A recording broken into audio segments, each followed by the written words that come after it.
नमस्कार। आइए सबसे पहले मैं कनिष्ठा उंगली के बारे में बात कर लेता हूँ। कनिष्ठा उंगली और यहाँ सूर्य के पहले पर्व तक पहुँच जाए, यानी व्यक्ति के जीवन के अंदर कुल मिलाकर के मैंने ये देखा है कि यहाँ ये कनिष्ठा उंगली जब यहाँ तक पहुँच जाती है तो व्यक्ति अपने जीवन के अंदर अपनी योजनाओं के द्वारा यश प्राप्त करता है, सम्मान प्राप्त करता है, अच्छी भाषा शैली होती है और याददाश्त भी बुढ़ापे तक उसकी व्यक्ति की काम करती है। तो कुल मिलाकर के बहुत ही गुणवान ज्ञानवान उंगली ये आपके पास में मौजूद है। अब बात करूंगा यहाँ पे मैं सूर्य की उंगली की। सूर्य की उंगली यश की उंगली और नीचे से बहुत मजबूत स्थिति में, ऊपर जाकर पतली, यानी जहाँ से भी ये पैदा है परिवार से बहुत मजबूत स्थिति के साथ में पैदा, और यहाँ अपने आप में ये फर्स्ट कट के रूप में जाना जाएगा। यानी कुल मिलाकर ऐसा समझ सकते हैं जब इस प्रकार का पहला कट हो और ये बीच का गैप हो तो ऐसा व्यक्ति कुछ ना कुछ कारण की वजह से अपने माता पिता की उच्च स्तर की सेवा नहीं कर पाता है, चाहे कारण कुछ भी रहा हो। साथ ही साथ यदि दो भाई हों तो पैतृक संपत्ति में कुछ विवाद का सामना भी करना पड़ता है। तो कुल मिलाकर बहुत उच्च कुल से पैदा हैं और अपने जीवन के अंदर ये सूर्य का इनके योग रहा है। अब बात करूँगा यहाँ पर आपकी सीधा सीधा उंगली की, इसको कहते हैं शनि की उंगली। शनि की उंगली और अभी वर्तमान में ये शनि की उंगली पर ये चिन्ह आए हुए हैं। उम्र इनकी 65 है। तो यहाँ 65 की उंगली पर जब सबसे ऊपर वाली उंगली होती है और उस पर कुछ कट के निशान मुझे आते हैं तो यानी इस बात को कहते हैं कि बस अब आगे से आप अपने खान पान या, क्योंकि ये एक तरह का मुख भी होता है उंगली का, यानी अपने खान पान पर और अपनी भाषा शैली पर नियंत्रण रखें। इस प्रकार को दर्शाने वाली स्थिति साथ ही साथ धन के लिए अच्छी है। अब बात करते हैं यहाँ पर आपके बृहस्पति के पर्व की। बृहस्पति का पर्व और बृहस्पति के पर्व पर यहाँ बीच में ये छोटा सा जब कट होता है तो ये थोड़ा सा कई बार मैंने देखा है कि पत्नी के साथ व्यवहारिक स्थितियों में थोड़ी कमी लाता है, यानी कुल मिलाकर के पत्नी के ना सुनना जैसी स्थिति को, क्योंकि ये हमेशा से रहा नहीं होगा, वर्तमान का है, तो ऐसा समझ सकते हैं। तो अब बात करते हैं पूजा पाठ दान की, तो वो अपने आप में अनुकूलता के साथ में विराजमान है। चलिए बुध पर्वत की बात कर लेता हूँ। बुध पर्वत धन का पर्व, साथ ही साथ संतान का सुख सहयोग का पर्व होता है। और यहाँ पर मेरे हिसाब से जो मुझे 3 रेखाएं मिलनी चाहिए खड़ी हुई, वो रेखा यहाँ पर नहीं मिली। यानी कि हो सकता है, वैसे ये बात पत्नी के हाथ से ज़्यादा पता लगती है, लेकिन कभी कभी संतान में पुत्र नहीं होता, तो ऐसा कभी हो सकता है। बाकी पत्नी के हाथ से क्योंकि संतान का ज़्यादा पता लगता है, लेकिन धन दान के हिसाब से पर्वत अनुकूल है, वो आपके पास में मौजूद रहेगा। अब बात करूंगा यहाँ पर आपके सूर्य के पर्व की। सूर्य का पर्व यश का माना जाता है और यहाँ पर एक दूसरे को काट करके बने ब्रैकेट, यानी इस बात को बताते हैं चतुर्भुज हैं, त्रिभुज हैं, यानी कि मान है, सम्मान है, जहाँ रहते हैं वहाँ के लोग आपको मानते हैं, आपकी सलाह लेते हैं। इस तरह का यश प्राप्ति और दूर दूरों की यात्रा आपके जीवन में रही होगी, इस बात को बताने वाली ये रेखा यहाँ पर आपके पास है। तो चलिए, अपना सूर्य पर्वत सम्मान वाला आपके पास में मौजूद है। अब बात करूंगा इसके बाद में आपके धन के पर्व की।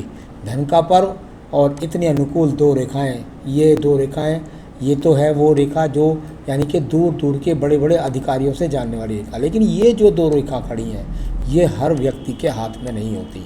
यानी कि कुल मिलाकर लाखों लाखों हाथों के बीच में ये 2 रेखाएं पूरी तरीके से जब इस तरह से खड़ी जाती हैं तो 55 वर्ष के बाद वो टाइम होता है उस व्यक्ति का कि धन इतना आता है उसके पास, काम काज इतना बढ़िया रहता है उसके पास में कि उसको धन की जो इच्छाएं होती है कि मेरे पास लग्जरियस जीवन हो या धन इतना हो, वो सारी की सारी समाप्त हो जाती हैं। यानी करोड़ों करोड़ों रुपए में ये व्यक्ति को पहुँचाने वाली 2 रेखाएँ यहाँ मौजूद, बहुत ही सुंदर रेखाएँ। अब बात करता हूँ बृहस्पति के पर्व की। बृहस्पति का पर्व जहाँ ज्ञान का पर्व होता है, इनकी 65 की एज है, तो हो सकता है काफ़ी रेखाएं मिट भी गई हों। तो यहाँ 65 की एज पर ये खड़ी रेखा है, यानी जीवन के अंदर व्यक्ति के पास कई संपत्तियों को दर्शाने वाली रेखा। और एक ये रेखा का उदय यहाँ जो हो रहा है, ये बृहस्पति पद की तरफ जब होता है इस तरह मंगल पर्वत से निकल करके, तो ये संपत्तियों की बढ़ोतरी को बताता है, साथ ही साथ धन दान की और संपन्नता की, साथ ही साथ दान पुण्य धर्म, ट्रस्टों में दान, इस तरह की रेखाएं, यानी आपके दिमाग में आगे आगे ये चीज़ें बढ़ेंगी। अब बात करूँगा इसके बाद में मैं सीधा सीधा आपकी हृदय रेखा के बारे में। हृदय रेखा और ईश्वर कृपा से बहुत ही शानदार हृदय रेखा, और जिस आयु में चल रहे हैं उसके बाद तो बिल्कुल स्वास्थ्य के हिसाब से बिल्कुल अनुकूलता के साथ में रेखा, यानी कहीं से कहीं तक भी कोई हृदय रोग मुझे नज़र नहीं आता, किसी तरह का कोई बहुत बड़ी रोग यहाँ पे हृदय से संबंधित नहीं है। चलिए ये आपकी बात हो गई। अब बात करूँगा यहाँ पर मैं आपके सीधा सीधा मंगल पर्व की। मंगल पर्व और मंगल पर्व से निकल कर के ये रेखा जब सूर्य पर्वत तक पहुँच जाती है, यानी ये व्यक्ति ने अपने जीवन के अंदर अगर व्यक्ति चाहता तो राज्य सरकार से सम्मानित भी रहता, राज्य सरकार की नौकरी भी कर सकता था। तो यहाँ इस प्रकार की भी रेखाएँ अच्छी खासी इनके पास में, और कुल मिलाकर के यहाँ दूर दूर की यात्राओं के द्वारा धन कमाना और साथ ही साथ संघर्ष किया है व्यक्ति, निठल्ला कभी नहीं रहा है।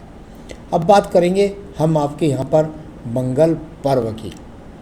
मंगल पर्व को पढ़ने के लिए मुझे आपकी मस्तिष्क रेखा को पढ़ता हूँ पहले।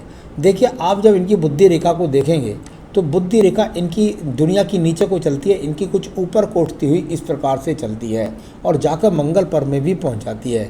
व्यक्ति झगड़े से, झंझट से, किसी चीज़ से डरता नहीं है, एकदम निडर व्यक्ति है। साथ ही साथ पर थोड़ी सी रेखाओं को उठ कर के मंगल पर्वत तक, द्वितीय तक पहुँच जाना, यानी कुछ व्यक्ति के अंदर ऐसा गुण जरूर है जिसके द्वारा व्यक्ति दबंग टाइप का रहता है। कभी कभी इनको ऐसा भी कह सकते हैं कि इनको अचानक बहुत तेज़ी के साथ में क्रोध आ जाता है। मंगल पर्व से ये उठने वाली रेखाएं लगातार इनके जीवन में ऊपर की तरफ गई हैं, यानी कि कहीं ना कहीं इनके जीवन में मंगल से संबंधित व्यापार या नौकरी का संबंध बहुत ज़्यादा रहा, यानी कि टेक्निकल इंजीनियर जो होते हैं उनके हाथ के अंदर ज़मीन जायदाद के द्वारा लाभ मिलना, साथ ही साथ दूर स्थानों से लाभ मिलना, झगड़े झंझटों से लाभ भी मिलना, मुकदमों से लाभ मिलना, कोर्ट कचहरी से लाभ मिलना, पुलिस के क्षेत्र से, मिलिट्री के क्षेत्र से, यानी मंगल बहुत ज़बरदस्त हो गया। तो यानी इस ऐसी चीज़ों से द्वारा व्यक्ति को लाभ, ये क्योंकि ऊपर की तरफ जा रही हैं तो लाभ देने वाली रेखाओं के रूप में गिनी जाती हैं। आइए मैं चंद्र पर्वत की बात देखता हूँ। चंद्र पर्वत और चंद्र पर्वत पर भी इनके वही स्थिति लगातार मिली, यानी कुल मिलाकर यदि चंद्र पर्वत को देखता हूँ तो पीड़ित तो कहीं से नहीं, यानी कोई डिप्रेशन वाली स्थिति तो कहीं से भी नहीं, व्यक्ति को कोई मानसिक रोग कहीं से कहीं तक भी नहीं। चंद्र पर्वत बहुत पूरी तरीके से मजबूत यहाँ आपके हाथ में है। अब बात करेंगे यहाँ पर हम आपकी भाग्य रेखाओं के बारे में। भाग्य रेखा, ये देखिए एक भाग्य रेखा सीधा सीधा जाकर लेकिन अचानक राहु पर्वत से होकर गुजर गई, यानी इनके जीवन में अचानक से धन कमाने के योग भी कितने ही बार आए हैं। तो ये अपने आप में दूर स्थानों से जुड़ करके फिर इनका वो संबंध आया, यानी कि इनके व्यापार में, इनकी नौकरी में दूर स्थानों का बहुत योग रहा और इनके जीवन में कई बार इन्होंने अचानक रूप से धन भी कमाया। तो बहुत अच्छी अनुकूलता के साथ में ये रेखा यहाँ पर मौजूद रूप से विराजमान मिली है। अब बात करूँगा इनके यहाँ पर जीवन की, अगली बात करते हैं तो उसको बोलते हैं यहाँ पर राहु पर्वत का तो मैं बोल ही चुका इनको। अब मैं बोल देता हूँ थोड़ा आकर के यहाँ पर आपके केतु स्थान को। केतु स्थान, और केतु स्थान में यहाँ पर ये एक मछली बन गई है इस प्रकार से। जब ये केतु स्थान में अंतिम समय पर मछली बनती है तो इसका मतलब ये होता है कि ज़िंदगी के आखिरी क्षण तक व्यक्ति के पास स्वास्थ्य नहीं, स्वास्थ्य भी अनुकूल, धन भी अनुकूल, संपन्नता अनुकूल, जीवन के सभी सुखों को लेने वाली अनुकूल मछली आपके पास है।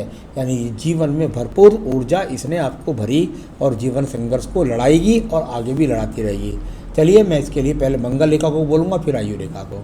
मंगल रेखा संजीवनी रेखा, और इनको मिल गई 22वें वर्ष से, यानी 22 वर्ष से लेकर के ये दूसरी मंगल रेखा और नीचे जीवन के अंतिम पड़ाव तक लगभग जाती हुई, यानी कि इनके पास साहस बहुत है, बजरंग बली की बहुत बड़ी इनके ऊपर कृपा है और महादेव इनकी रक्षा के लिए स्वयं खड़े रहते हैं। तो ये मंगल रेखा इनके पास सभी मुसीबतों से निकाल करके इनके जीवन में इनको ले गई है। तो ये बहुत ही अनुकूलता के साथ में ये रेखा है।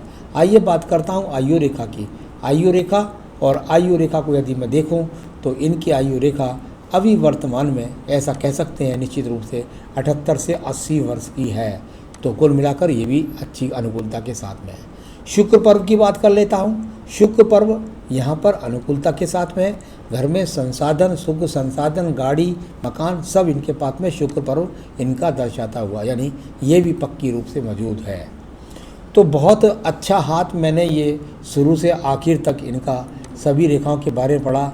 यहाँ शुक्र पर्व पर भी मुझे थोड़ा सा संसाधन सब कुछ नज़र आए, लेकिन संतान में पुत्र का संसाधन मुझे कहीं कम नज़र आया।